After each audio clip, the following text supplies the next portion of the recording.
Hola, ¿qué tal? Bienvenidos otra vez al Podcast for One, un espacio hecho para una persona, para un grupo de personas o quizá en algún día para un país o un planeta. Hoy nos atrae mi camino para elegir un buen vino. No es el único camino, no es exactamente una guía súper profesional para encontrar cuál es el mejor vino. No soy un experto y aclaro desde alguna manera que tengo algunos estudios totalmente informales, la Universidad de la Vida y así. Claramente, mi sobrepeso no es de gratis, pero es mi currículum y se puede ver muy claramente que está ahí. Pero sí los invito a que hay muchas escuelas y asociaciones donde pueden entrar a tomar cualquier tipo de cursos, ¿no?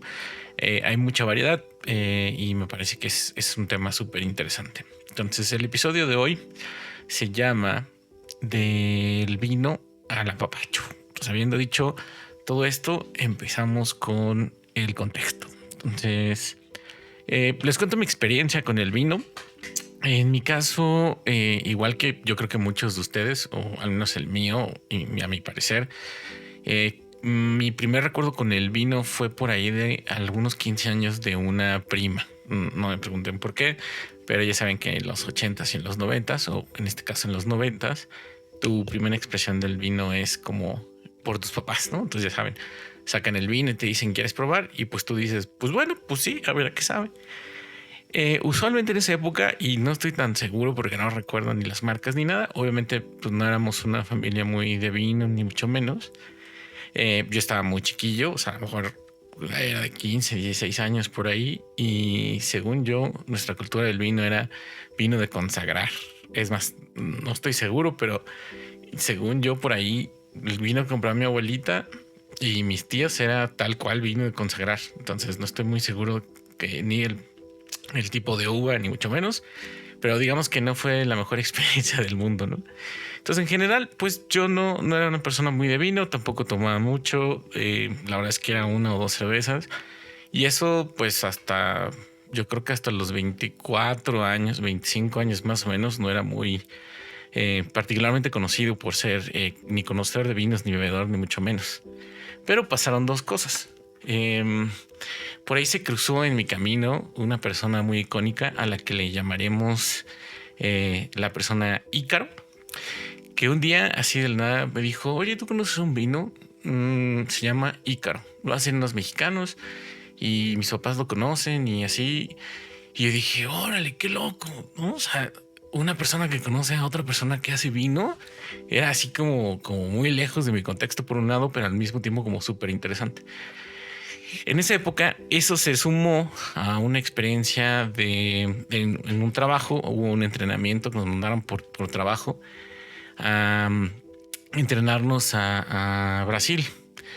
Y en Brasil, pues imagínense como chiste, pues como, ya saben, como chiste de los de gallegos, bueno, en este caso era de gallegos, pero imagínense en Latinoamérica había dos chilenos, dos argentinos, tres mexicanos y un brasileño, ¿no? Y todos ingenieros y se encuentran en Brasil para aprender algo nuevo.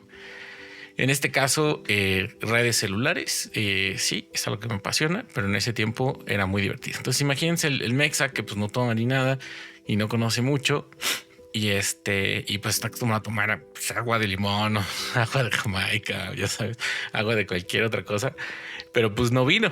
Y esos muchachos pues están súper acostumbrados a tomar con vino, una o dos copas. Entonces era muy chistoso pues porque realmente la empresa pues te lo permitía porque pues es como normal y por otro lado pues los cuates siempre pedían alguna botella. Entonces ahí fue cuando empecé a conocer realmente más sobre los vinos y mayormente latinoamericanos. Ahí me di cuenta que el argentino toma mucho más argentino. El chileno tiende a atender un poco más vino chileno, aunque está abierto tantito a otros vinos del mundo. El brasileño le da lo mismo y toma cualquier cosa. Y los mexicanos, la verdad es que más bien tendemos a tomar cerveza o tequila, porque aunque estaba bien, no teníamos esa costumbre, ¿no? Yo recuerdo que mis contactos con el vino era, creo que lo más fancy del vino cuando era más chico era esta botella de Padrequino, no sé si se acuerdan de esa, que era, o sea, era vino, no era vino, era jugo de uva, muy rico, por cierto, o sea, según yo era uva, sí tenía algo de azúcar, y venían estas botellas de vidrio con una tapa muy simpática, como si fueran pues de estas botellas de leche de hace mucho tiempo. Y me acuerdo que era como súper fancy que mis papás compraran ese jugo de uva que solo se conseguía en la vinatería. O sea, estaba como al lado del vino, pero no era vino. O sea, era jugo de uva sin alcohol, o sea, 0%, pero hecho como por una empresa vitivinícola, ¿no? Ese era mi contacto. Y que, por cierto, dato cultural inútil, era como el frasco así súper elemental en las casas de todas las mamás y de las abuelitas, en donde después se reproducían los búlgaros. No, o sea, ese es otro tema, pero era chistoso como al día uno era este jugo de uva todo fancy y al día siguiente ya era el recipiente de los búlgaros. Entonces, bueno, me acuerdo mucho de la copa. De todos modos, estoy un poco, de nuevo, mi déficit de atención, pero bueno, regresemos entonces a Ícaro, ¿no? Entonces hay alguien que se atreve en México por ahí de los 2000, se atreve a hacer vino y le pone Ícaro. O sea, lo sorprendente era, si se acuerdan de la historia de Ícaro, bueno, Ícaro es el hijo de Dédalo, que fue el diseñador del laberinto del Minotauro para poderlo encerrar, y que, bueno, derivado de ciertas cuestiones, sobre todo de seguridad, el rey Minos de Creta, pues encierra a Dédalo con Ícaro, su hijo, en el laberinto para que nadie nunca supiera el secreto, ¿no? Y el Minotauro y ni nadie pudiera entrar ni salir. El chiste es que Dédalos, para poder rescatar a su hijo, le hace unas alas o un artefacto con el que pudiera volar, pero le advierte, le dice: mira, no te acerques mucho al sol porque esto tiene cera y se va a derretir, pero tampoco te acerques mucho al mar porque el agua salada también puede hacer que se desarme el artefacto y pues te vas a caer.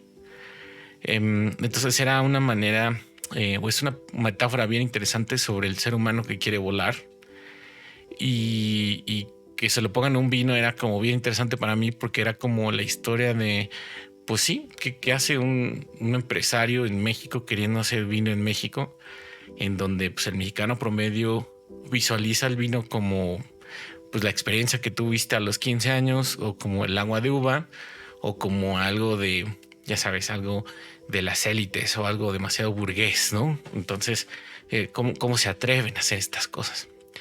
Y bueno, la historia también de Ícaro es que pues, se acercó mucho al sol, se cayó y se ahogó.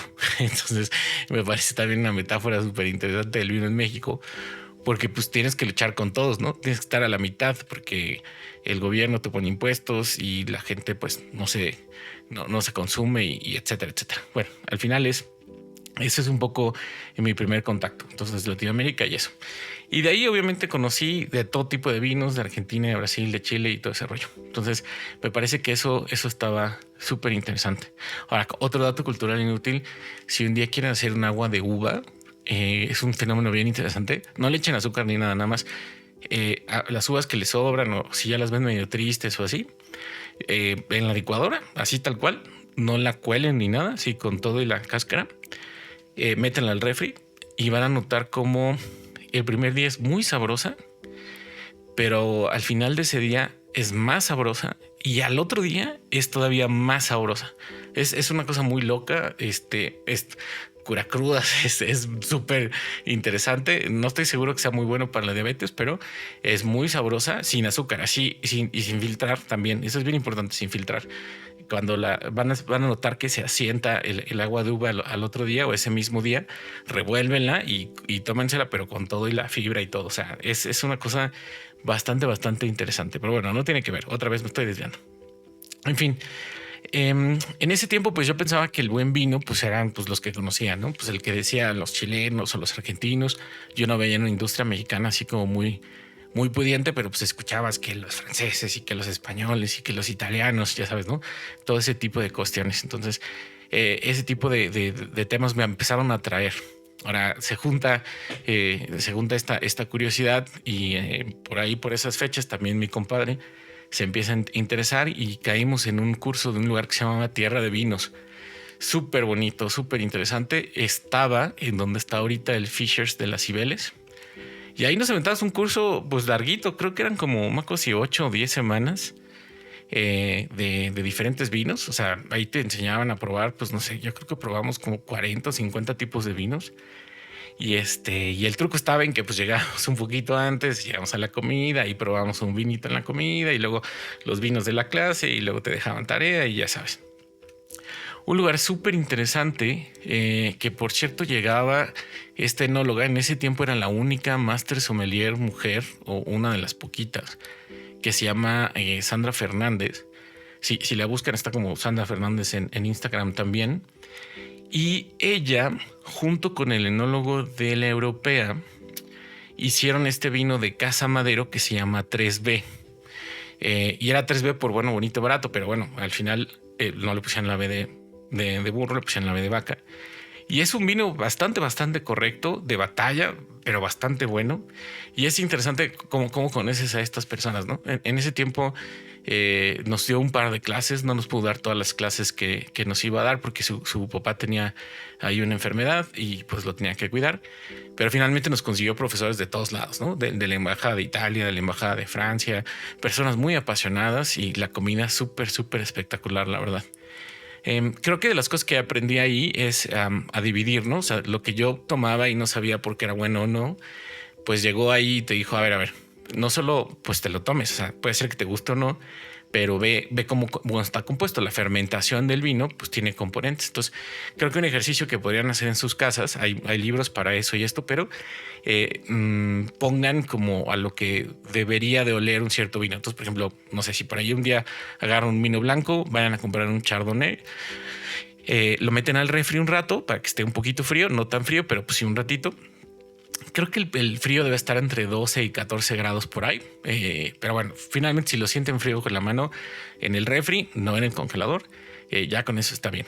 Y pongan al lado cosas por separado. Es decir, este vino debería tener algunas tonalidades de mantequilla, de piña, de manzana, de mango, de vainilla. Pero pongan esos componentes por separado. O sea, pónganlo en vasitos sin mezclarlo ni nada, pongan tantita mantequilla, tantito tal, y hagan el ejercicio que está bastante interesante de huelan el vino, a qué les huele, y luego huelan los componentes por separado. Ese pequeño ejercicio, así tan sencillo, es súper poderoso porque entonces empiezas a notar y dices, esto huele, y es chistoso porque la primera vez cuando te piden olerlo, tú dices huele a mantequilla, pero no es que pienses en la mantequilla, ¿no? O sea, piensas en las palomitas del cine. O si huele a mango, pues no piensas luego en mango. Piensas en la paleta de mango en el parque, ¿no? En el manguito con chile. O la piña, ¿no? Como que piensas en la ensalada de Año Nuevo o de Navidad, ¿no? O sea, es bien interesante cómo nuestro cerebro lo tiene pegado a otra cosa. Pero cuando te separan los componentes y ves el componente por separado, empiezas a notar otros olores. Y está súper interesante porque primero son los olores y luego vienen los sabores. Entonces, cuando esos ejercicios que parecen súper sencillos porque son muy poderosos, le empiezan a notar las capas al vino. Entonces, ya no es nada más porque pues te gusta el vino porque lo paga la empresa y es gratis, ¿no?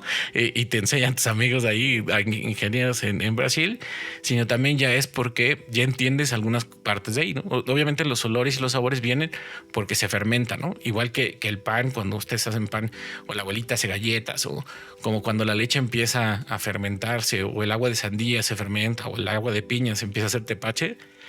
La fermentación hace que tenga otros olores. No es que se los agreguen, sino que trae otros olores. Entonces, ese ejercicio se me hizo súper interesante. Ahí también conocí otra cosa que se me hizo que no sabía, es como la importancia de los vinos con la comida. Entonces, en ese lugar nos presentaron una cosa que se llama salicornia. Y la salicornia también se le llaman espárrago de mar. Básicamente es algo entre una alga y una espárrago. Imagínense que son como palillos de estos palillos de madera. Imagínense que juntan 3 palillos de madera, o sea, los parten a la mitad, los juntan y ese es el grueso del tallo de la salicornia. O sea, no es tan grueso como un espárrago, sino como de 3 palillos juntos. Lo súper interesante de esta plantita es que cuando la muerdes, explota, o sea, es como crunchy y explota el sabor como agua de mar. Muy sutil el sabor salado, pero muy interesante. Entonces es como plantitas o pequeños tallitos así verdes. El verde es intenso como el nopal fresco, Pero sí tiene ese crunch y ese sabor que explota como si fuera agua de mar. ¿Por qué viene al caso? Porque una de las regiones en donde se da esta salicornia es en la región de Baja California. Entonces es también medio endémico de México. Entonces aquí vamos sumando el tema del vino, el tema de la comida y las cosas que luego no conocemos que están en algún lugar. Entonces Tierra de Vinos era en super lugar. Por ahí llegó la crisis del 2008, 2009 se asoció con la europea, ya no pudieron salir y 2010 creo que cerraron o 2011 cerraron todo. Pero bueno. A esto le sumamos que mi hermano empezó a seguirme la corriente, ¿no? O sea, él también probaba y me decía y nos compartíamos. Entonces, a veces nos juntábamos y empezamos a hacer. Y mi mamá nos decía que éramos como Fraser y Niles. Si nunca han visto la serie, Fraser es una joya. Pero ya saben, nos veíamos todos pomposos y ñoños ahí con vino, con pan y esto sabe a tal. Y ya saben, ahí un poco jugándole al conocedor, pero al mismo tiempo compartiendo en un hobby que estaba padre, ¿no? Que estaba simpático. Entonces los papás nos boleaban mucho, pero pues bueno, y yo nos gustaba mucho y fue una época muy bonita por eso. Pero bueno, así empezamos a avanzar y decíamos, bueno, el mejor vino, pues cierta región. Y luego, pues bueno, el que tiene estos olores o estos sabores, o el que corresponde mejor a esto, o bueno, el mejor vino es el que marida, o el mejor vino y le iba sumando cuál era el mejor vino o cómo lo escogías, ¿sale? Entonces está muy divertida esa época. Y también compartía, ¿se acuerdan de esta chica que llamaríamos Ícaro? Ella también me pasaba tips, pero me pasaba tips de otras regiones del mundo. Entonces se empezaron a juntar que mi compadre, que la chica Ícaro o que mi hermano y así otros amigos y se empezaban a sumar estas historias. De hecho, recuerdo un evento así canónico con un amigo de la prepa. Se había independizado, tenía su depa ahí por Xola. Pues llevamos vinos y todo, ¿no? Y siempre me acuerdo que la combinación, él hacía un dip que le puedo ver la receta, pero era un dip de queso Roquefort, lo mezclaba con queso Filadelfia y le echaba algo de crema y no sé qué otras cosas le echaba de magia. Y así solito el dip con pan y vino y todo ese rollo. Entonces imagínense un grupo de, pues no estábamos tan grandes la verdad, pero le estábamos jugando un poco al vino, al dip, a la independencia, viendo Kill Bill 2. O sea, era una cosa súper canónica y bien interesante y un gran recuerdo. Y bueno, en esta etapa yo lo que buscaba es, bueno, cómo compras un buen vino. Entonces pues uno vas al súper y pues no sabes a dónde va. Entonces llegó un momento que decía, bueno, pues sí coincide que los vinos caros pues pueden ser los mejores o los de esta región y de cierto precio y bla, bla, bla. En ese tiempo también coincidió que me mandaron de chamba a Mexicali a implementar en una planta en telefonía y de ahí me pude escapar rápido a la región del Valle de Guadalupe. Ahí estamos hablando de los 2010, 2011 o por ahí, hagan de cuenta por esa época. Y recuerdo haber caído, pues no era tan turístico como ahora. Ahorita dicen que es una locura, está increíble y tiene muchas cosas así. En ese tiempo eran muchas plantas, uno que otro tour, muy terregoso y eso, pero igual muy interesante. Entonces me acuerdo haber llegado a La Cheto, después haber llegado a Domecq, sus procesos muy bonitos, las plantas muy bonitas, todavía muy histórico. Y me acuerdo que nada más me alcanzaba a ver esas dos plantas. Y la última que había abierta, pues eran como 5:40 y eso se cerraba a las 6. Era una que se llamaba Barón Balché. Y Barón Balché en ese tiempo, pues yo no sabía ni quién era, ¿no? Entonces, pues yo llegué, el chavo ya estaba cerrando. Le digo, oye, pues un tour o una cata, pues ya me tengo que ir a mi casa, que no sé qué. Mira, ya voy a cerrar, pero bueno, órale va, porque vienes desde lejos. Muy buena onda el chavo. Agarró un plato de quesos ahí que tenía unos quesos de cabra añejos muy interesantes. Me dice, oye, pero ayúdame a cerrar. Ya te tengo que cerrar. Entonces vamos aquí y después a la cava y ahí te doy el tour y lo que sea. Entonces el chavo me sirvió una copa, me hizo el tour normal, básico y así. Y ya cuando se iba me dijo, oye, ¿has probado el vino de la barrica alguna vez? Y yo dije, no, pues no, o sea, ves que estoy bien, güey, ¿no? Llegó tarde y así, pues no. Me dice, lo vas a probar y lo más interesante de esto es el proceso, porque este vino no está listo. Va a estar listo en 3 años o en 2, pero vas a notar cuál es el proceso de la uva que te comes, ¿no? Al que acabas de probar y vas a notar la evolución o por qué es necesario que los vinos permanezcan en la barrica. Entonces me da un vino, era una uva, creo que era un Nebbiolo de hecho, Uy, el vino, toda una experiencia, ¿eh? O sea, súper astringente, súper ácido, súper todo, o sea, rudo, pero al mismo tiempo una experiencia rara, ¿no? O sea, muy interesante probar cómo estaba el vino antes de crecer, digámoslo así, antes de estar listo. Y al mismo tiempo con ese futuro de decir, estos cuates, o sea, es como un milagro porque tiene que quedarse aquí bajo con ciertas condiciones y lo tienen que estar buscando y cuidando y bla, bla. Y es casi un organismo que hay que estar cuidando los próximos 2 años para que salga como el otro, ¿no? Eso es como mitad de una cosa muy astringente y al mismo tiempo algo muy mágico, ¿no? Y ese día me acuerdo, ese día me compré una botella de ellos, un Barón Balché 0, me acuerdo, y un 1. Yo no sabía nada de ellos y en ese tiempo no eran tan caras. Ahorita si buscas unos sí son carísimas. Pero bueno, eran empresarios mexicanos que estaban haciendo y tenían una manera tradicional de hacer el vino. Tradicional quiere decir que no son vinos que son tan industriales. Por ejemplo, seguían el proceso de clarificación con clara de huevo. Eso es que literalmente le echan clara de huevo al vino para que los sedimentos y las cosas que quedan flotando, obviamente de la piel de la uva o de las bacterias o de todo lo que queda ahí de la fermentación de las levaduras más que las bacterias, se pega a la clara y luego ya nada más sacan la clara que pues se le pega todo para que se vaya limpiando el vino. Ese es el dato curioso por lo cual muchos veganos no pueden tomar cualquier vino porque ha estado en contacto con material animal, que es en este caso la clara de huevo. Es un dato cultural inútil, pero bueno, ellos usaban este método súper tradicional. En fin, ahí conocí a esta barrica y la verdad es que empecé a pensar, bueno, entonces el mejor vino, pues ahora es el que conoces la historia, pero que además conoces el proceso, pero te has adentrado al proceso, casi desde probar la uva hasta probar como todo el camino, ¿no? Entonces me clavé un poquito con eso y en ese tiempo tuve la verdad oportunidad de conocer otros, o de ese tiempo hasta ahorita, y en México hay de todo, ¿no?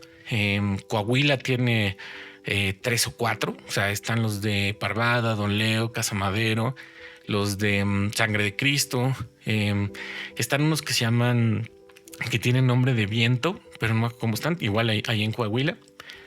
Están obviamente en Querétaro, en Zacatecas, en Guanajuato, en Hidalgo, en Baja California, claramente. Y pues también tuve chance de ver algunos en Napa y en algunos lugares de las Europas, ¿no? La verdad es que sí le he invertido tiempo a eso y por eso la verdad me apasiona. Y una de las cosas que son diferentes de otros vinos del mundo, entre otras cosas, es que pues, México tiene un consumo per cápita muy bajito.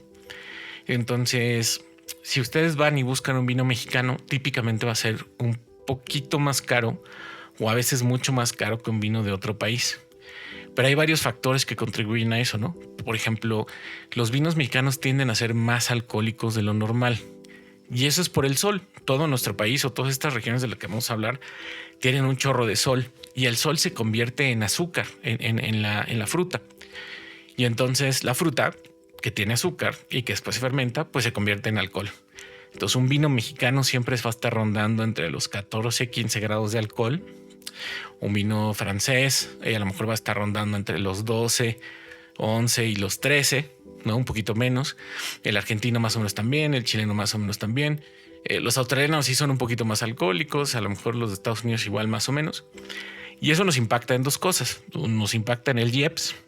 Acuérdense que cuando el vino tiene 14 o menos, el vino va a pagar 26,5% de IEPS más IVA. Pero si llegan de 15 a 20, un licor en México paga hasta el 30%. Entonces, cuando ustedes visualicen un vino que trae 15 o más, probablemente el 30% de eso pues es básicamente impuestos, ¿no? Eso quiere decir que una de cada 3 botellas que se venden es del satánico. O sea, el SAT se queda con una de esas 3 botellas. Entonces, bueno, hay que checar. Después, ese es un problema también para el mezcal, porque arriba de 20 pues se paga 53%. Los mezcales andan pagando 53% de IEPS nada más, masiva. Entonces, ese es totalmente otro tema.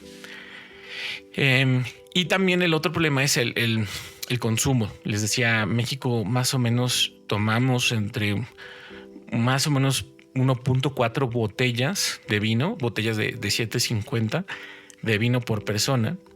mientras en Francia más o menos andan tomando como 61 botellas al año. Es decir, el mexicano abre una botella de vino en su cumpleaños y ya. El francés abre una botella cada semana porque cada semana es su cumpleaños, ¿no? Entonces, y un poquito más. Entonces eso también hace que nuestra industria sea relativamente pequeña y pues los volúmenes son bajos, entonces todo es en general más costoso, ¿vale? Entonces ese también es otro tema que tiene el vino mexicano.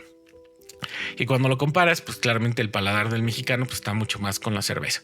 Mientras tomamos 1.6, 1.4 botellas de vino, el mexicano promedio toma 68 litros de cerveza al año. O sea, es como una caguama y cachito por semana. Entonces, bueno, estos son temas de los vinos y es un tema del vino mexicano.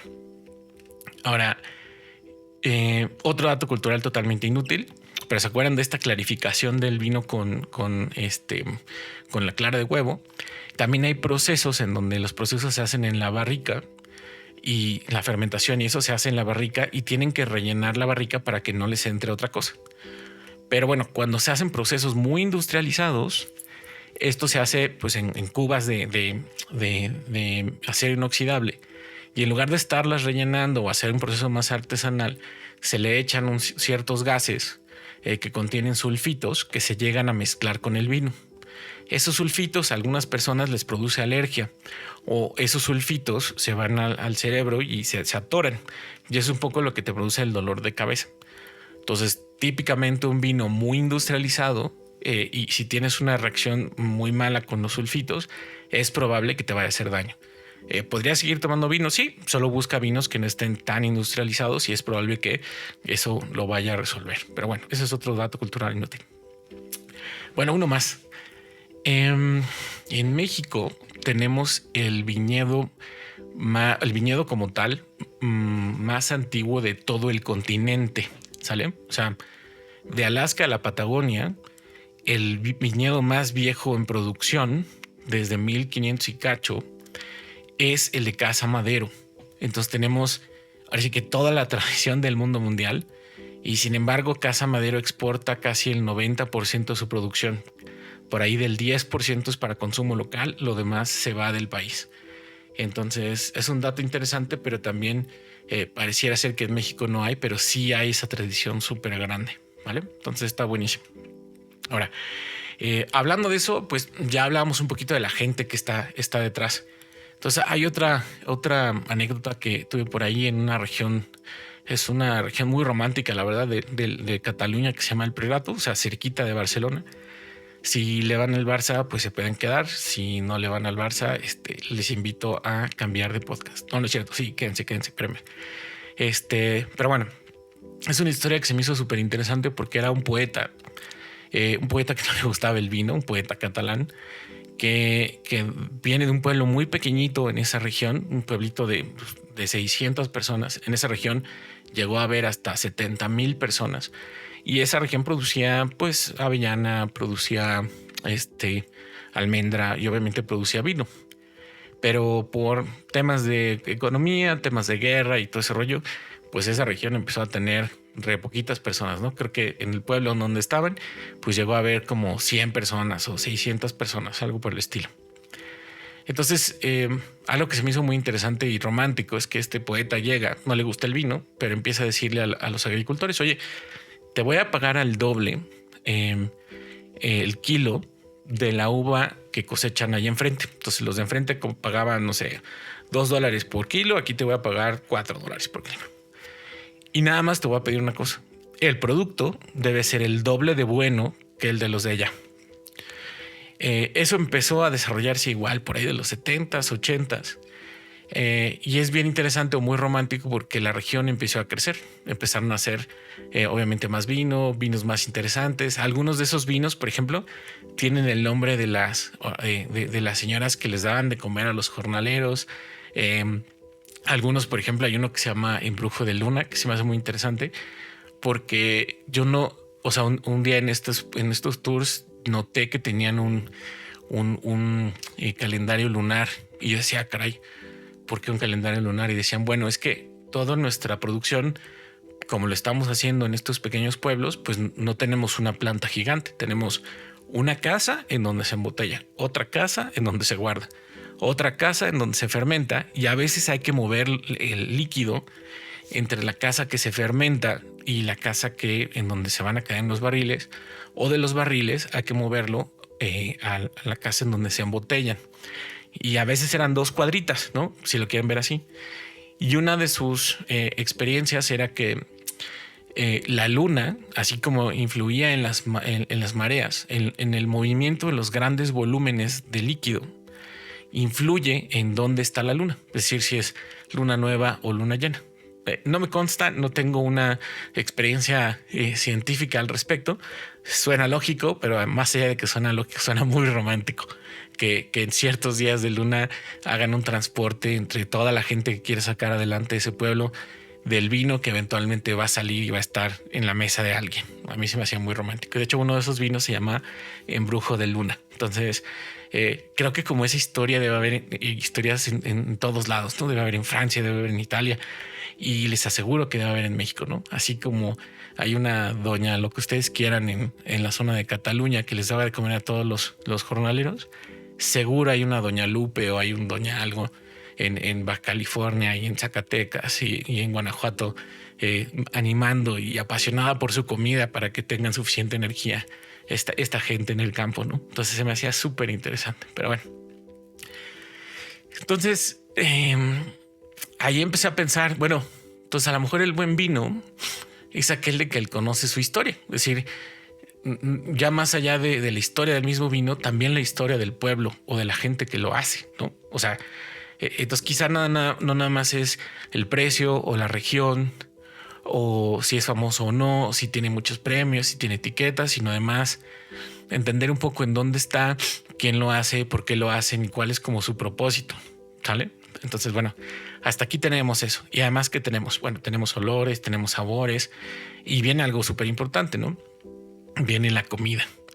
Entonces, si ustedes no tienen todo este contexto o no lo quieren tener o por un lado sí lo tienen, pero pues llegan a un restaurante nuevo, nunca tengan miedo de decirle al sommelier, oye, pues dime, ¿no? O sea, este es mi presupuesto, esto es lo que voy a comer y esto es lo que voy a postrear, ¿vale?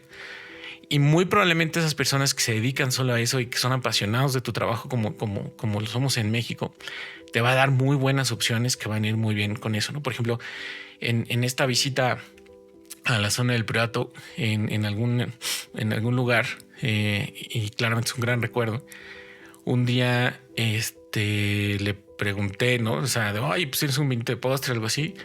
Y me dice, ¿qué van a tomar de postre? No, es más cerca el sommelier y dice, ¿qué van a tomar de postre? Y le digo, pues mira, yo traía unos chocolates para compartir, por cierto, de estos chocolates de Quebo. Y dice, ¿qué son chocolates? Son chocolates mexicanos. Le dije, ¿quieres uno? Así como conectando con el gerente. Y el gerente dijo, no, espérame tantito, ahorita vengo. Entonces el gerente se fue por otro vino, es un Oporto, que yo pensaba que era una bebida de viejitos, pero pues era mi mente juzgadora y totalmente ignorante. Me acuerdo que nos sirvió el Oporto. Muy interesante, o sea, frío y todo ese rollo. Y de repente, ¡pum! Ratatouille. O sea, una locura, ¿no? O sea, como claramente estas personas que conocen su trabajo y que pues, uno no sabe todo, pero que es gente apasionada y que te quiere ayudar. Y la verdad es que lo que quieren es también que tú tengas un gran recuerdo, pues lo logró, ¿no? Claro que me acuerdo que era un Oporto Taylor 10, de las tapitas que había, obviamente me acuerdo de muchas otras cosas, pero también me acuerdo que el vino, uno de ellos era un Trío Infernal, se llamaba la etiqueta. Entonces, esas personas especializadas que están en ese lugar te van a ayudar a hacer una mejor experiencia. Entonces, el Ratatouille funcionaba muy bien. Pero bueno, ahí casi datos curiosos. Bueno, otros datos curiosos interesantes. México produce de todo tipo de uvas.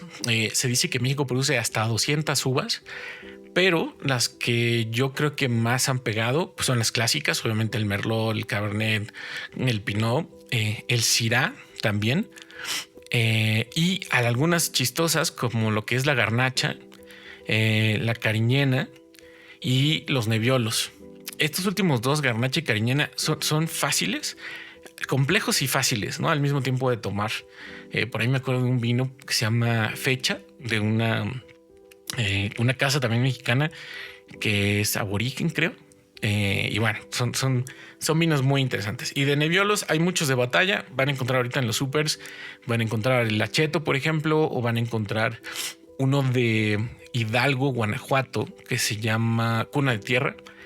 Hay de todo, ¿no? Y eso que nos dice en nuestro país, eso nos dice que tenemos un país bien noble. O sea, le echas una semilla de lo que sea y lo que sea se da. Entonces a mí se me hace súper importante. Entonces, escoger un buen vino hasta ahorita para mí, ¿qué era?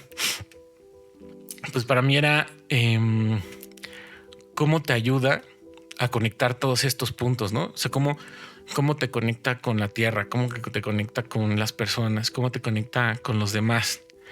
Y algo que se me hace súper interesante es, en México lo que les decía es que estos vinos pues, son más alcohólicos porque tienen mal sol, ¿no? Pero si se van a la parte romántica, pues ese fruto de uvas de un ser vivo mexicano que nació en México, que le gusta seguramente la fiesta, que recibe mucho sol y está lleno de azúcar y que es como una metáfora de todos los mexicanos que somos pues muy apasionados y que somos muy cariñosos y que muchas veces somos empáticos y muchas veces no, pero que al final que todo el proceso lo enseña, ¿no? Entonces, el mejor vino quizá es aquel que la uva te dice, oye, aquí yo estoy, ya esto sabe Baja California. Y que después te dice, aquí estoy yo, jornalero, y así la cuidé, y eso sabe, un vino cuidado. Y aquí está el enólogo, y ya esto que hicieron, ya eso sabe, a ese cuidado del enólogo. Y así hasta que llegamos al sommelier o al mesero, o lo que ustedes quieran que te dice, y con esto vas a ver así con tu comida. Entonces, ya no es solamente el líquido, sino toda la conexión que hay detrás y todos los seres vivos que hay detrás. Entonces creo que el mejor vino también es el que se puede probar con mole, con carnitas, que le puedes poner una pizza. O sea, que ustedes visualicen cuál de los vinos es mejor para ustedes, pero que sin miedo puedan decir, este va muy bien con mi sándwich de jamón de la noche y este va buenísimo con las quesadillas, lo que ustedes quieran, y este va increíble con un pambazo y a lo mejor este va súper bien con lo que ustedes quieran. ¿Sale? Entonces esto se me hace súper interesante. Ahora, ¿será el mejor vino el mexicano o el francés o el argentino? Yo creo que la verdad todos tienen algo bueno, algo con lo que podemos conectar y están ustedes decidir. Lo que sí les puedo comentar es que esta tierra en la que vivimos tiene toda la pasión del universo. O sea, nuestra comida es tan importante que está en la bandera. Esa pasión por los seres vivos que no son solo humanos, o sea, que hay águilas y serpientes, también está en nuestra bandera y nos lo recuerdan todos los días. Cuando uno voltea a ver a la bandera, uno piensa en la pasión, piensa en nuestra gente, piensa en nuestros hermanos, piensa en los que no son nuestros hermanos, pero que buscan tu felicidad, ¿no? O sea, piensa en esa Doña Lupe que si un día no tuvieras dinero, que está en la tiendita de la esquina, te va a fiar, ¿no? Y piensa en todas esas personas buenas, apasionadas por lo que hacen.